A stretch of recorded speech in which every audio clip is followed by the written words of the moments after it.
Good morning, guys. Welcome to the Academic Tutorial. Thanks for watching our videos online. Please, if you haven't subscribed, please do it, press subscribe button and notification bell. And also our educative videos online.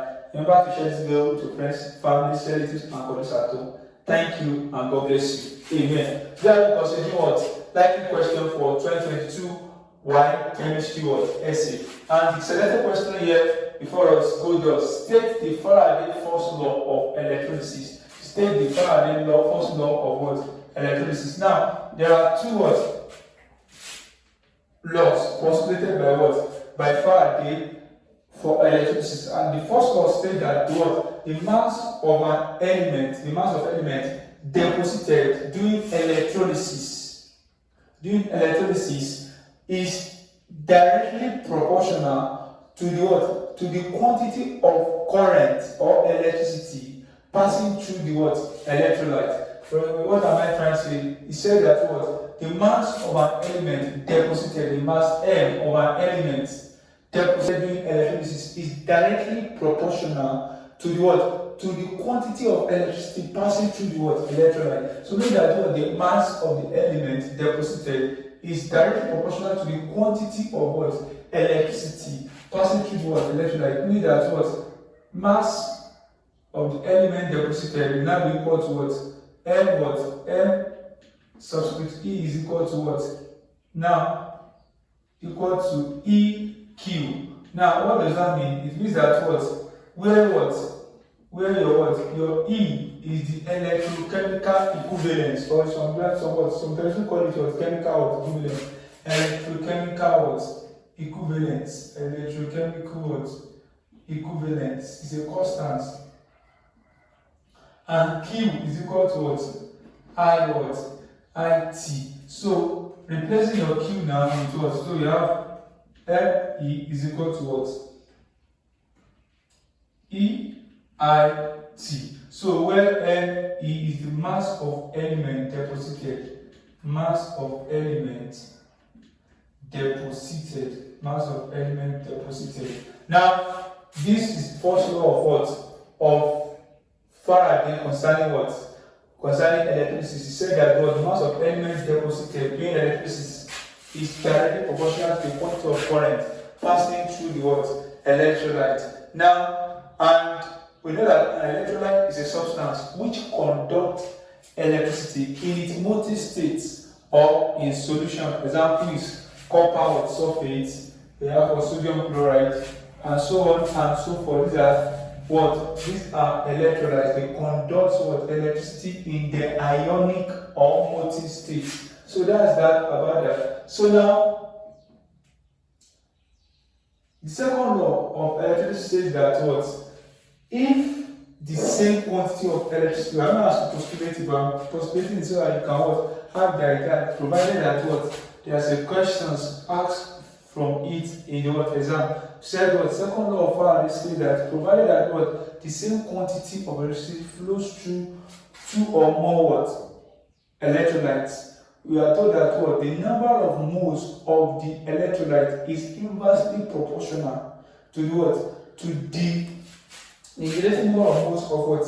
Of the electrolyte is inversely proportional to the relative molecular mass of individual element present in the electrolyte. So what do I mean by the second law of electricity? Just says that the number of moles of different electrolytes is inversely proportional to the what? The relative molecular mass, provided that the same quantity of electricity is passed through those electrolytes. So know that at what? Constant Q, that is same Q. So the number of moles of the electrolyte, the relative number of moles of the electrolyte is inversely proportional to the what? The relative molecular mass. Let me write relative molecular mass or relative atomic mass. Relative molecular mass. So that's that about that. So this is the second law. Know that this is the second law, and this is the what? The first law. This is the first law. So now here we are told that we should distinguish between strong electrolytes and weak electrolytes. strong electrolyte and weak electrolyte. Now we're talking about weak electrolytes. I told you that what electrolytes any substance which when dissolved in water or in solution, which when dissolved in solution or in multi-state conduct electricity. Now we have two major types of electrolyte. We have the strong electrolyte and the weak electrolyte. The strong electrolyte ionize easily or ionize completely in water. It ionizes completely in water. Example of strong electrolyte that ionizes completely in water is what? H2SO4, all those strong acids, HNO3, HCl. They are strong what? They are strong electrolyte because they ionize easily in water. All those strong acids are strong electrolyte, they ionize easily in water. Completely in multi-state or in solution. While weak electrolytes are usually weak base, are usually weak acid, which ionize partially in water. For instance, now when you have carbonate, 4 acid is a weak base. You have ethanoic acid is also a weak electrolytes, rather.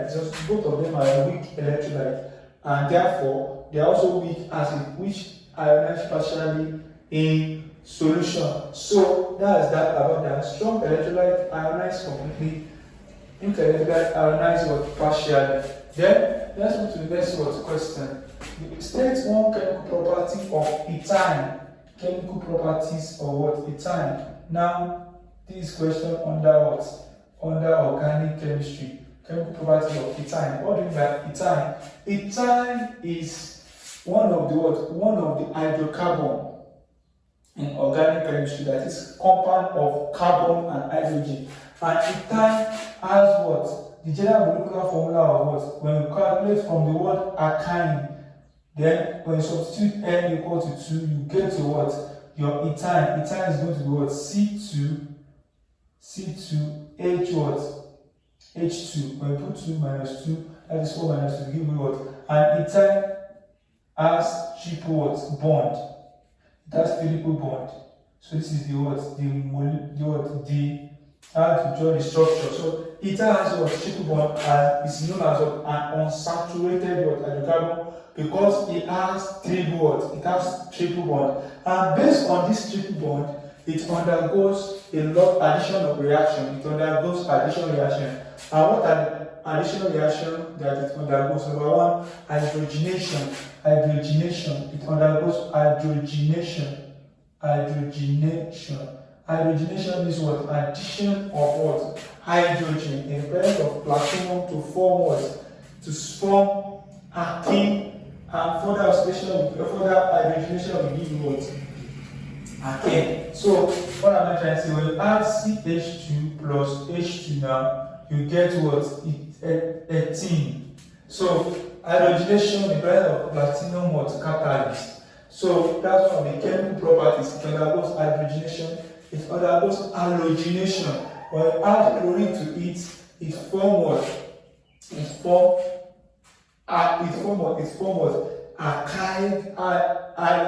halide. So that is, it replaces what? It replaces the one of the hydrogen with chlorine. So it forms what? Not alkene halide.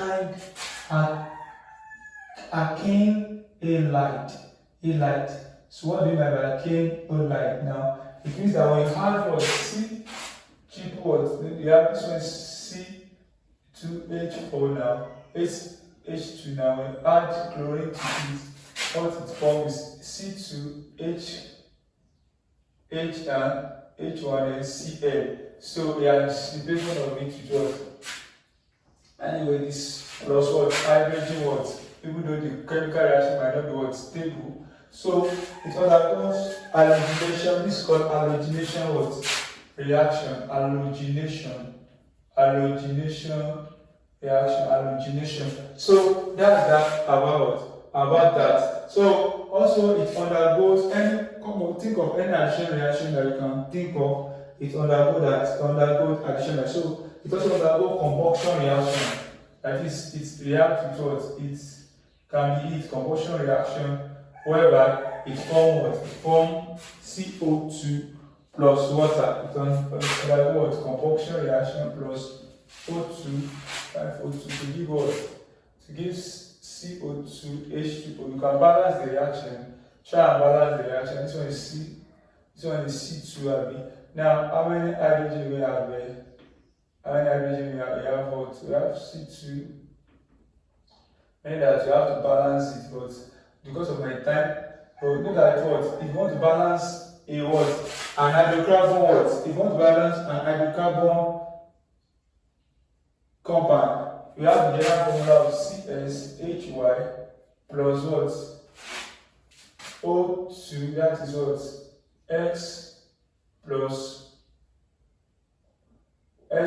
Y over 2. Then the formula like this, then we have what? XCO2 Y over 2 H2 what? H2 water. So note that formula, that's one of the formula that we use in balancing what?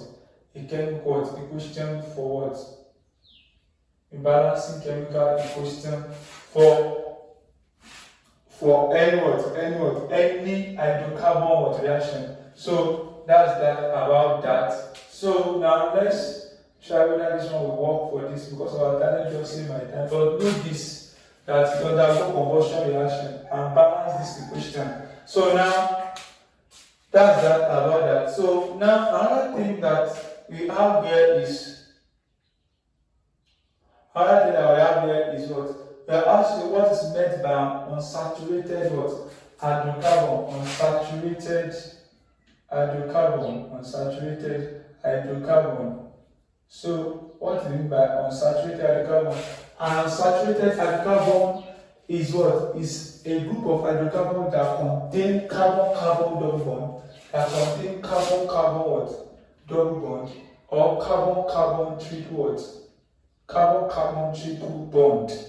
Now, unsaturated hydrocarbons are a group of hydrocarbons that contain carbon-carbon double bond and carbon-carbon triple bond. That is, they are the set of alkene and alkyne groups. So that is what? This is alkenes and this is what? Alkynes. So that's that about that. So that's unsaturated. That now says complete the following reaction to give us another B aspect. So B under B, we have got what? 2 now. Under B, we have got 2. Complete the following reaction. We have CH3, COOH is ethanol. You can see the functional group. If you have watched the video that I posted of recent yesterday on what? Hydrocarbon, I believe you should have the understanding of what each functional group of what? Hydrocarbon now. So we have what? CH3, COOH, that is what? This is what? This is an alkanoic acid plus what? Ethanol. Is it now? This one is methanol rather. It's not ethanol, it's methanol because it has only one what? Carbon. This is methanol. This is what? Ethanoic acid. Ethanoic acid. This is what? Methanol. So what will be the product? Since we are reacting ethanoic and what? And methanol, which is alkanoic and what? Alkanols. We are going to have a esterification. The reaction of alkanoic and what? Alkanols will give you what? Will give you a esterification reaction. So, esterification, this is what we have esters plus water here as our product. So, when you add what? Alkanol, this is alkanol. And what this is what? This is alkanoic rather. This is alkanoic.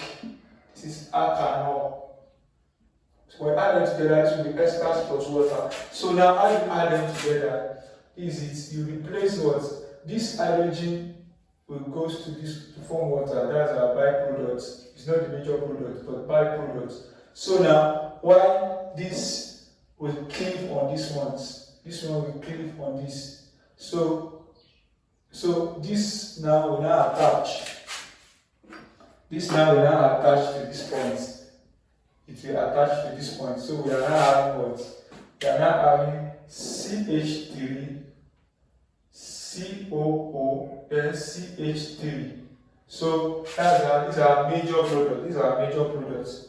These are major products. So this is just byproduct. You might ask me, what is the major product? What is the byproduct? So I will complete this one now. We are asked, name the major product. What is our major product? I told you that these are our major products. These are major. How do you name our major products? These major products. Now, whenever you are naming an ester group that is alkanoate group, you name from the back, you don't name from the front. So from the back here we have methyl. So we said methyl.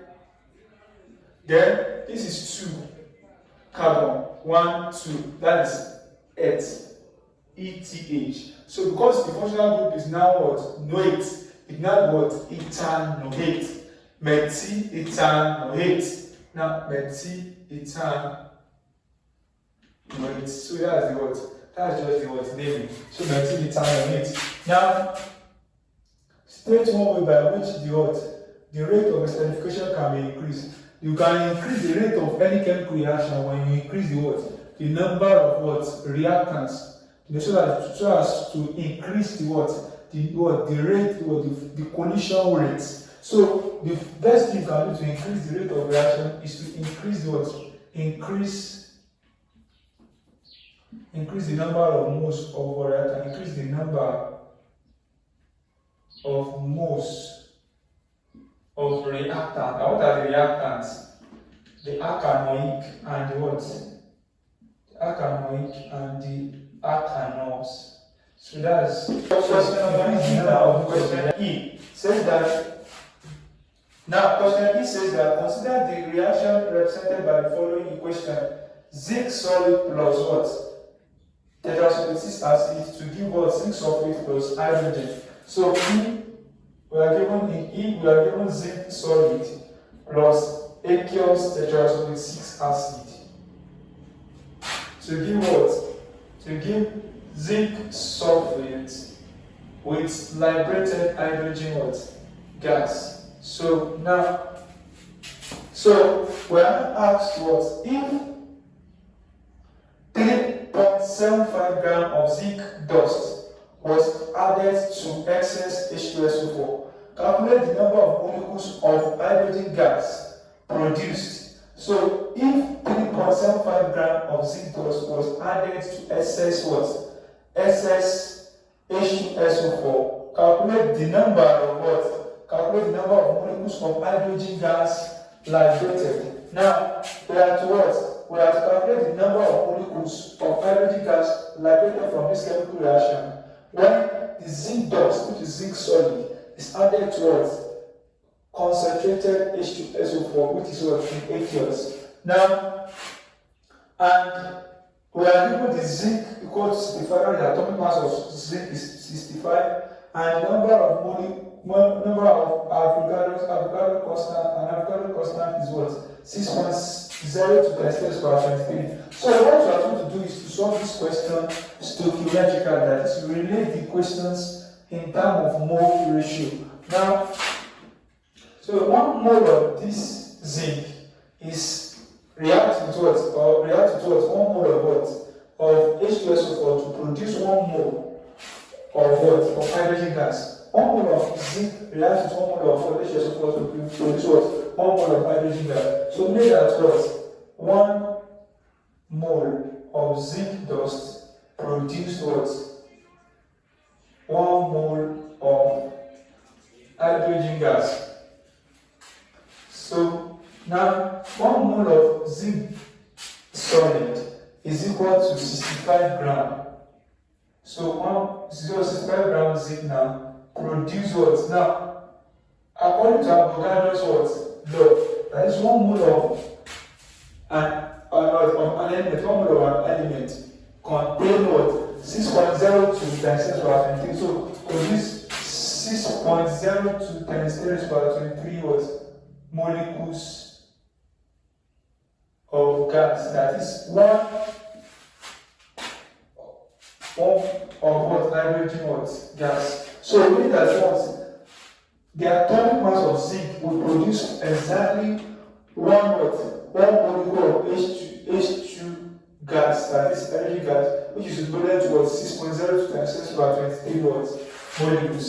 So now, what about one now?